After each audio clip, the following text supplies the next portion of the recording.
April 18, 1943. The morning air over Bougainville was thick with heat and tension, the jungle below a restless sea of green. High above, the silver fuselage of a Mitsubishi G4M Betty bomber sliced through the clouds, flanked by a tight escort of Zero fighters. Inside, Admiral Isoroku Yamamoto, the architect of Pearl Harbor, reviewed his papers, unaware that he had less than 60 seconds to live. The Japanese pilots scanned the horizon, confident in their protection, certain that no enemy could possibly reach this deep into their territory. But far behind them, racing just above the endless blue of the Pacific, a formation of American P-38 Lightnings closed in, silent, unseen, and impossibly distant from any friendly base. They had flown 400 miles across open ocean, guided only by compass, stopwatch, and nerves of steel, to arrive at this exact moment.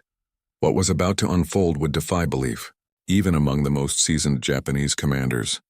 For as the Betty bomber pressed on, a sense of unease began to ripple through the escort, an unspoken question hanging in the humid air.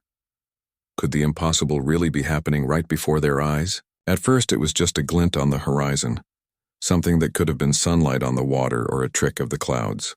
The Japanese escort pilots, trained to expect danger only near their own bases, barely gave it a second thought. But as the minutes ticked by, the glint grew, resolving into distant shapes moving with unnatural purpose. Radios crackled with terse questions. No one could explain how enemy aircraft could possibly be this far from Allied territory. The Betty's crew exchanged uneasy glances, their confidence beginning to erode as the formation pressed on. Then, the impossible became undeniable. 4 silver fighters, low and fast, were closing in from the southeast, their silhouettes unlike anything the Japanese had expected to see over Bougainville. The escort leader's voice, usually calm, now betrayed a note of alarm as he called out the sighting. The Zeros tightened their formation, scanning the sky for more threats. But the Americans kept coming, silent, relentless, and perfectly on course. Rumors had circulated for months about a new American fighter with twin tails and uncanny range, but most dismissed them as exaggeration or propaganda. Now faced with the reality of P-38 Lightnings appearing out of nowhere, disbelief turned to dread. How had the enemy known Yamamoto's exact route and timing? How had they crossed hundreds of miles of open ocean without being seen? The answers remained hidden, but one thing was clear. The Japanese pilots were no longer the hunters. They were the hunted, and the true nature of the threat was only beginning to reveal itself. To understand the shock and disbelief that rippled through the Japanese ranks that morning, you have to understand who Admiral Isoroku Yamamoto was, and why his loss would shake an entire nation. Yamamoto was not just any commander. He was the architect of the attack on Pearl Harbor, the mastermind behind Japan's early victories in the Pacific, and the living symbol of Japanese naval power. His strategies had outwitted the Allies time and again, and his presence inspired confidence from the highest admirals to the youngest pilots. For the Japanese military, Yamamoto was irreplaceable, a leader whose vision and charisma held together the vast, far-flung empire. But Yamamoto's brilliance also made him a target. In the spring of 1943, American codebreakers at Station Hypo in Pearl Harbor intercepted and decrypted a Japanese naval message.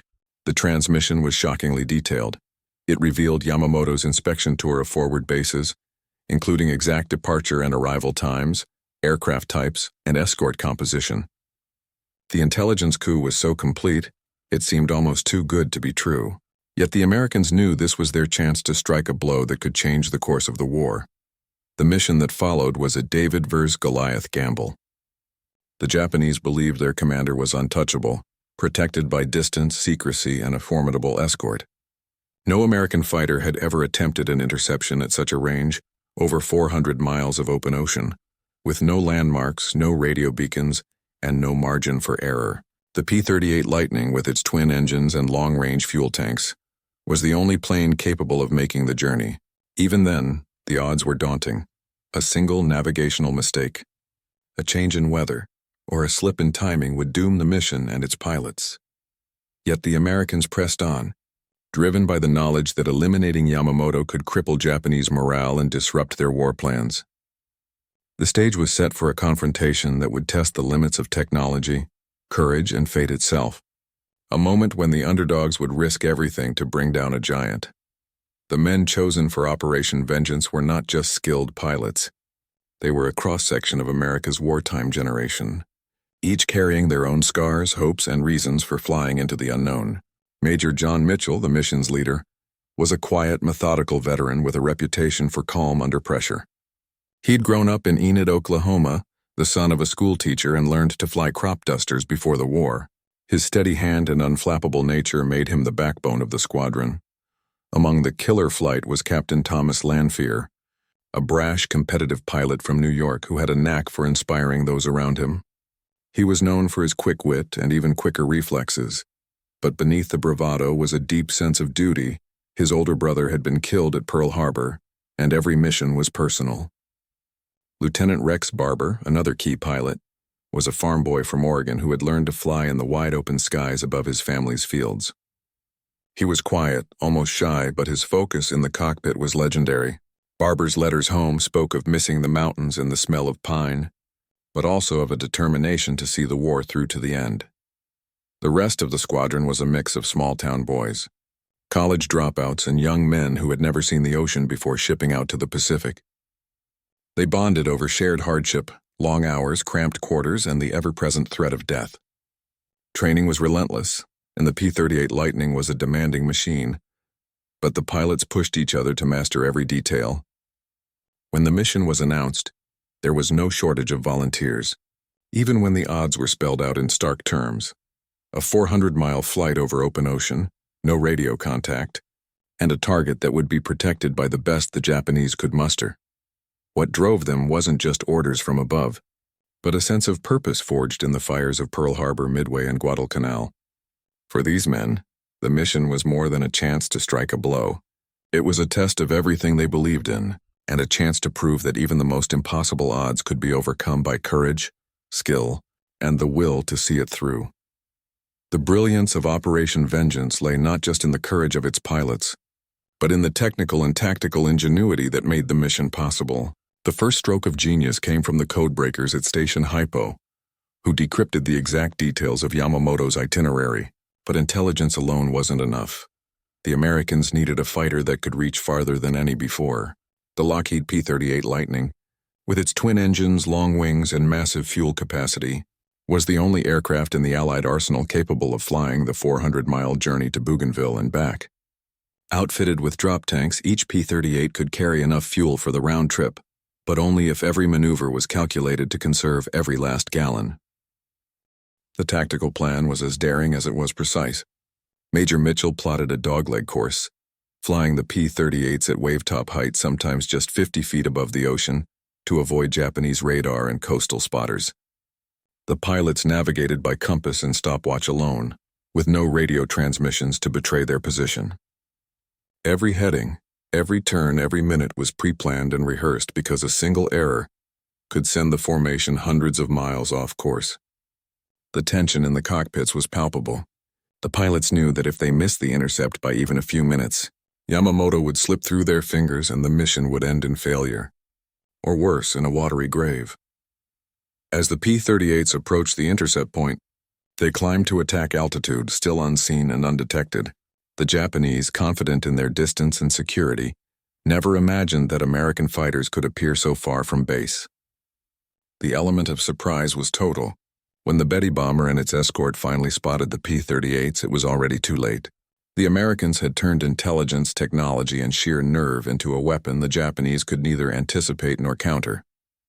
In that moment, the impossible became reality, and the legend of the impossible intercept was set in motion.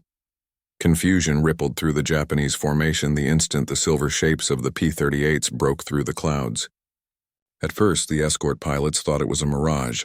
No American fighter had ever been seen this far from Allied territory. Radio chatter erupted in the cockpits, voices tight with disbelief and alarm. "Impossible. Enemy aircraft at this range?" one pilot barked, his words nearly drowned by static. The Betty's crew craned their necks, searching the sky for the threat they'd been told could never come. A Zero pilot, Lieutenant Sato, would later write in his diary, "We believed the Americans could not reach us here. When the enemy appeared, it was as if the ocean itself had betrayed us." The formation tightened, but the element of surprise was gone. The Americans were already diving, Guns blazing, and the escort leader's frantic orders to break and engage came too late. The Betty's gunners fired wildly, but the P-38s were relentless, their attack swift and precise. On the ground, Japanese officers at Bougainville listened in stunned silence as panicked reports crackled over the radio. "Yamamoto's plane is under attack!" Repeat, under attack. The impossible was unfolding in real time, and no one could explain how the Americans had crossed such a vast distance undetected. In those frantic moments, disbelief gave way to dread. The myth of Allied limitations had been shattered, and the realization set in: nowhere, not even the skies above their own strongholds, was truly safe. The moment the P-38s were spotted, the Japanese formation erupted into chaos. The escort leader shouted orders over the radio, his voice sharp with urgency. "Break! Defend the Admiral!" The Zero fighters peeled away from their tight formation, engines screaming as they dove to intercept the American attackers. Yamamoto's Betty bomber banked hard, its pilot pushing the aircraft to its limits in a desperate attempt to evade the oncoming threat. Gunners opened fire, tracers arcing through the sky, but the P-38s pressed in, undeterred by the storm of bullets. Japanese doctrine emphasized discipline and formation flying, but the suddenness of the attack shattered their cohesion. The Zeros, trained for close-in dogfights and confident in their agility, found themselves at a disadvantage against the P-38's speed and firepower. The Americans adapted instantly, splitting their formation and attacking from multiple angles, forcing the Japanese to react rather than control the engagement. Captain Lanfear and Lieutenant Barber, leading the charge, coordinated their attack with silent precision, each pilot trusting the other to cover his blind spots. Desperate radio calls crackled across the airwaves, relaying the unfolding disaster to command posts on the ground. "Enemy fighters! Protect the Admiral! We are under attack!" The Betty's pilot jinked and weaved, but the P-38 stayed locked on their target, their every move calculated to close the distance. The Japanese gunners, firing in all directions, struggled to keep up with the Americans' relentless assault. In the confusion, the Zeros tried to regroup, but the Americans' adaptability and resolve proved decisive. Where the Japanese relied on doctrine and drilled maneuvers, the P-38 pilots relied on instinct, training, and the hard lessons of earlier battles. The sky above Bougainville became a swirling melee of smoke, gunfire, and shattered expectations. In those frantic minutes, the myth of Japanese invincibility was broken, replaced by the stark reality that the Americans could strike anywhere, at any time, and with devastating effect. The sky above Bougainville exploded into chaos as the P-38s closed in for the kill. Captain Lanfear and Lieutenant Barber, hearts pounding, locked eyes on the Betty bomber as it banked hard, trying to escape the tightening noose. The Zeros swarmed, tracers slicing the air, but the Americans pressed their attack, weaving through the storm of bullets with nerves of steel. Every second felt stretched to the breaking point. One mistake, one missed shot, and the mission would end in disaster. Lanfear dove from above, his P-38's engines howling as he lined up the Betty in his gun sight. He squeezed the trigger, and a stream of .50 caliber rounds tore into the bomber's right engine, smoke billowing as the propellers sputtered and died. At the same moment, Barber swept in from below, his own guns blazing.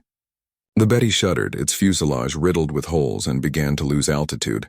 Inside, Yamamoto's aides shouted orders, but the cockpit was a maelstrom of panic and confusion. The Zeros tried desperately to shield the bomber, but the Americans' relentless assault left them outmaneuvered and outgunned. Lanfear circled back, catching a glimpse of the Betty's glass nose as it dipped toward the jungle canopy. Barber fired a final burst and the bomber lurched, trailing black smoke. For a heartbeat, time seemed to freeze, the fate of the Pacific hanging in the balance. Then, with a final shuddering roll, Yamamoto's plane plunged into the trees below, vanishing in a burst of flame and splintered metal. The radio fell silent. The P-38s, low on fuel and adrenaline, broke off and turned for home, the enormity of what they had done settling in. In those few breathless minutes, the impossible had become reality. The architect of Pearl Harbor was gone, and the course of the war had changed forever. The news of Yamamoto's death sent shockwaves through the Japanese military. At first, disbelief reigned. How could American fighters have reached so far so precisely? When the wreckage was found deep in the jungle, the truth became undeniable. Officers and pilots alike were stunned. their confidence shaken by the realization that even their most guarded leader was vulnerable. The loss of Yamamoto, the architect of Japan's naval strategy and a symbol of hope for victory, left a void that no one could fill. Morale plummeted and whispers of doubt crept through the ranks, undermining the sense of invincibility that had carried Japan through the early years of the war. For the Allies, the impact was immediate and electric. The success of Operation Vengeance became a rallying point, proof that intelligence, daring, and skill could overcome even the most daunting odds. Pilots and ground crews celebrated the achievement, and the story of the impossible intercept spread quickly through every squadron. The mission's success boosted morale not just in the Pacific, but across the entire Allied effort, inspiring new confidence in the fight ahead. Strategically, Yamamoto's death marked a turning point. Without his leadership and vision, Japanese naval operations became more cautious and less coordinated. The psychological blow was as significant as the tactical loss, weakening Japan's resolve and emboldening Allied commanders to press their advantage. In the months that followed, the tide of the Pacific War began to shift, and the legend of the P-38's long-range strike became a symbol of what was possible when courage and ingenuity met opportunity. After the war, the men of Operation Vengeance returned to a world eager for peace, but the memory of that fateful mission never left them. For years, the details of the strike remained shrouded in secrecy. The pilots sworn to silence about how they had found Yamamoto. Some struggled with the weight of what they had done, knowing their actions had changed the course of history but also ended lives with a few pulls of the trigger. Others found quiet pride in having answered the call when the odds seemed impossible. Major Mitchell, Captain Lanfear, Lieutenant Barber, and their fellow pilots faded back into civilian life, carrying with them the lessons of the sky.